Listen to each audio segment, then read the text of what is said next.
What's up, guys? Hope you're doing well. I want to share a testimony about BR Legacy. I started this testimony the other day, and I'm picking it back up. But the next leg of the testimony, other than the fact that I got approved to even run the firm in the first place, is that God sent me clients. He sent me clients, and I don't like God sent them to me. I don't recruit people. I don't make phone calls. I don't think I've called a single person asking them to become a client or telling them about the firm, which is almost exclusively how financial advisory firms run is sales calls. I also have not run a single ad. I don't spend time or money trying to get clients. And that's intentional because it doesn't fit the vibe that I want. I don't want to persuade someone to trust me to manage money for them, or persuade them to trust me to invite me into the center of their financial lives and help steer their ship with them towards financial wellness. I don't want to try to weasel my way into that relationship, because it's such an important relationship, and it's vulnerable, and it's incredibly consequential for your life, the amount of financial resources that you have at your disposal, and whether your goals are giving related, or entrepreneurship related, or just personal wellness and lifestyle related, health related, finances are such a big piece of the equation, and so anyways, I don't want to try to win people over, because it's just not the right fit. And then you're having to continue to win people over, and if someone's not ready for that, if someone doesn't trust you enough for that, then you're just getting into scary waters to have to continually persuade someone if ultimately they're making a choice that otherwise they wouldn't have been comfortable making. And honestly, I took a similar approach when it came to dating. And I didn't go on very many dates in my life, but when I started dating Megan, literally, guys, I sent no signals whatsoever that I was interested in her. I did not want her to know this was coming, and I didn't want to know whether I thought she would say yes or not. And not only that, instead of just asking her on a date, I just straight up point blank asked her this is going to be incriminating, guys, but I just asked. There was context. I said, hey, I'm totally content going on dates. We can play this slow, but I just want you to know I'm asking if you want to be my girlfriend, because I already know you well enough to know that I would love to be your boyfriend. And so here we are, friends, and I'm like, hey, you want to be a fish? I've never sent her a smiley face on a text, I haven't done anything but just get to know the real her. And then when we started dating and then we became official, I continued in the path of anti-winning, anti-persuasiveness. I don't want to romance Megan into wanting to marry me, because what if I lose my game in my 70s? I don't want to keep this up forever. I want you to know the real me, and if you like me, that's good news. And if you don't, that's fine news too. But the worst thing I could do is try to put up a version of me that you like, and it's not the real me, and it's the beginning of the end before you even started if you do that. I don't know why I'm ranting about dating right now, guys. I'm just trying to say I don't do sales, and I don't believe in sales, particularly in long-term relationships. dating unto marriage and like a financial advisor, if you want to sell someone on why they should get solar panels on their house or a product or a quick decision, that's great. But selling who you are and what you can provide is just a slippery slope, because ideally there are decades of relationship that you do together, and so anyways, you just don't, personally, I don't want the feeling of I need to win you over, and I don't think it helps clients in their experience being a client if they otherwise wouldn't have made this choice to move forward, but they do because you sold them on it.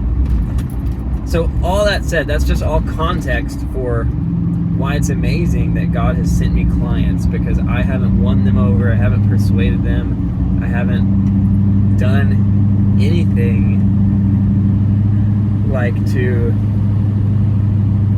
build a clientele. And so I'm thankful to the Lord that there are people that trust me. Yeah, I'm gonna roll my window down. Hopefully this fly will get out of here. Hey, get out of here! Woo! Don't come back. I think I got it. And we've crossed over. I mean, we're approaching 1.5 million in assets under management, and we are just not. We're not even a year in. That's amazing. And there's new clients coming every month. That's amazing. There are people that pay me monthly to work with them hands-on as it relates to business coaching, tax strategy, retirement planning, giving planning, budgeting, increasing incomes, and it's going great. But I'm just thankful that God's gone before me. Obviously these people, it's not completely supernatural, they have an idea of who I am, but even who I am, if you've watched all my YouTube videos, is obviously all my eggs are in the God basket, and so even if you could say, well, God didn't really do that, they just chose to do that, it's well, the only reason, not the only, trusting Jeremy, and you won't trust Jeremy if you don't trust God, I'm too far in at this point. And so that said, I'm super thankful for God's provision in that way, and it just allows me to do work for people, and man, I just feel so fulfilled when I go home knowing I did something awesome for someone, especially when I know that probably no other financial advisor on the planet would have done what I did. It is just the best feeling. And to know, it's just so many angles of how thankful I am, and ways that what I do is different, which I'll save for another video. A couple reasons why I can't talk about BR Legacy very much is because every person is different. And so a couple things that I really can't do, or are incredibly frowned upon and require so much more paperwork and documentation and are highly scrutinized by regulators, are talking about how much money I made someone, talking about any asset security that I recommended, particularly if it did well. I'm really not supposed to talk about that. Even talking about clients' testimonials, whether it's their experience of who I am, whether it's how much money they've made from me on the investment side, or even from just working with them on their income and budget, how much money I've saved them on their monthly expenses or whatever. I can't use these things to promote myself, and if I talk about them, it is therefore using it to promote myself. And the reason is to protect people, because everyone's different. So great, I can say that, man, I was ahead of the curve with this security, and I knew that it was undervalued and it appreciated. That's great, but one, that doesn't guarantee you're going to be able to do that again, and two, maybe that asset wouldn't have fit every single person's risk tolerance on the whole planet.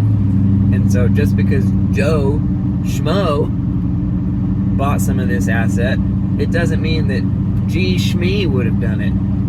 You know? Joe's long lost sister that never gets any shout outs. What about G Schmee, guys? And similarly, like, yeah, I can work with a client, they can do so great, they can succeed, they could be, you know, multi-billionaires one day, continued under my leadership. But it doesn't mean that every other person on the planet has the same capacity to do that. The relationships are a two-way street, so I can't just like create that without there being a person that fits from a time horizon perspective, from an income perspective, from a risk tolerance perspective, from so many things, ethical priorities. And because of that, regulators really don't want you to promote outcomes in any way, because they could be interpreted as, oh wow, I could receive that same outcome. And that's never ever true. It is true that you always could, hypothetically, but it is never true that you will. And for that reason, it's incredibly discouraged to really talk about successes, even in a general sense. And it's also a private relationship, you know, like, I'm not going to talk about how much someone makes or who is a client. Like, it's a professional relationship, it's a discreet relationship, and so it's not really something that I can just like talk about. So anyways, it puts me in a weird position because of course it's like my favorite business of all the businesses, but I'm just, you know, stuck talking about the warehouse because at least I can talk about the warehouse, you know. And you know, when it comes to BR Legacy, you know, I'm managing client accounts every day, but I can't just be like, yep, another day, decreasing holdings in this company and increasing them in another company. What you up to? Like, I can't talk about that because that could be interpreted as financial advice, you know. And I'm a financial advisor, but this is not financial advice, because the only way I can give financial advice to any individual is if I have a professional relationship with that individual and I have a really clear picture of their investor profile. So you can't give financial advice to the public. You can give financial information, entertainment of things that are good, like, hey, try to save money. But even that, it's like, everything has to be catered specifically to individuals, not just blanket statements.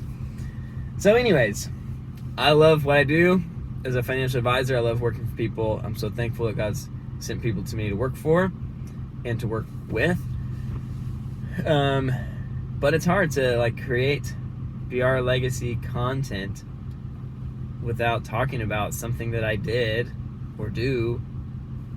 And it seems like just about anything I could say is either interpreted as a client testimonial or some type of financial decision that could be interpreted as financial advice.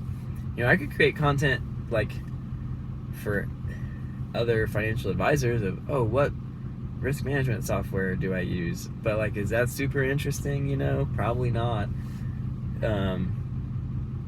But you know, how I got started is one thing, but what I'm doing these days, like what I have done acting as an advisor, that's the most important material to know, but that's the stuff I can't really share, which is weird, right? It's really just like, trust me, I'm good. You know, like, and hey, but even that, you can't really say. It's like, oh, just because I've served some person well doesn't mean I can serve you well. Like, let's talk about it. Let's have a conversation. Let's learn about your situation, and maybe I could be a fit, but also what type of return and outcome and time horizon you're looking for, because it might not be realistic, and you might not understand the implications of that. So anyways, I'm rambling here. Just want to say thank you, Lord, for sending me clients. It's the best job ever. I am thankful for you. You're one of the few. One day this video might have 1 million views, and you'll be like, dang, I watched this when there was single-digit views. Not even, I mean, single digits really being too nice. It's like, I watched this when there were 2 people watching this. So thank you. Hope you're encouraged. I got more videos coming. I'll talk to y'all soon. Life is worship. God is love.